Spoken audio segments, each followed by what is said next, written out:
أحمد، هنا عليك عبايدة. توا انا نحيته من مخك السيد هذايا. كيفاش ترى فيها؟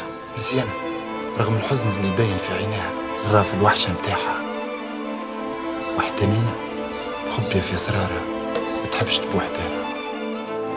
الجسد مسيو الجسد إذا يستعملها إنسان مش حق بها أفكاره، إلا ماني ملك حتى حد. لا أريد أن يتحول الجسد. تجربة جديدة صحيحة، مشكل معتاد، خرجنا عن المعتاد. ويلزم تجديد في السينما، كما يلزم تجديد في السينما باش واحد يتواجد وباش ينجم يضيف حاجة في حياته وفي دنيته، لازم يكون متجدد. أنا قررت التشالنج هذايا باش نعمل حاجة مختلفة كومبليتمون اللي عملته قبل، وقصيت التجربة القديمة اللي هي كانت مهمة جدا وأساسية وكانت لازمة. كنت نعمل في أفلام مصور اللي هي في وقتها لازمة وأساسية. السيدة وقفت حسب ظني في ديجاج 2012 اللي ساهم في مهرجان كرتاج. المرحلة هذيك تعدات، توي دخلت المرحلة هذه اللي هي السينما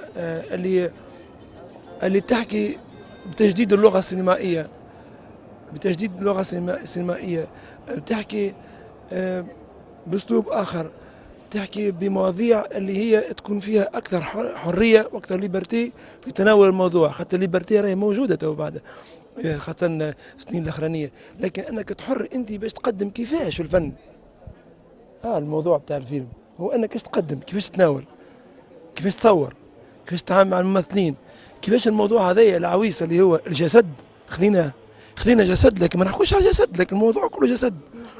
المحور لكن بدون ابتذال الجسد وبدون كل واحد يحكي يشوف الجسد يقول ممكن نعراه وما ثماش، لكن الحكايه كلها هي رمزيه ومكانه جسدنا احنا اليوم في الدنيا وفي الحياه، اللي هو راهوش مش بضاعه، راهو كلمه، راهو فكره، راهو شعر.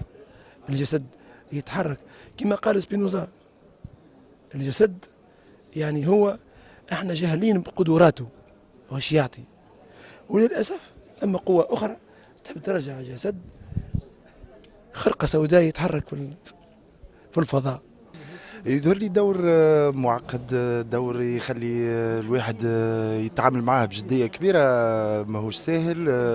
الفيلسوف اليوم قداش نحتاجوه في المجتمع متاعنا. العلم هو أنه كيقول البلاد بلاش بيا اش نجموا تعملوا.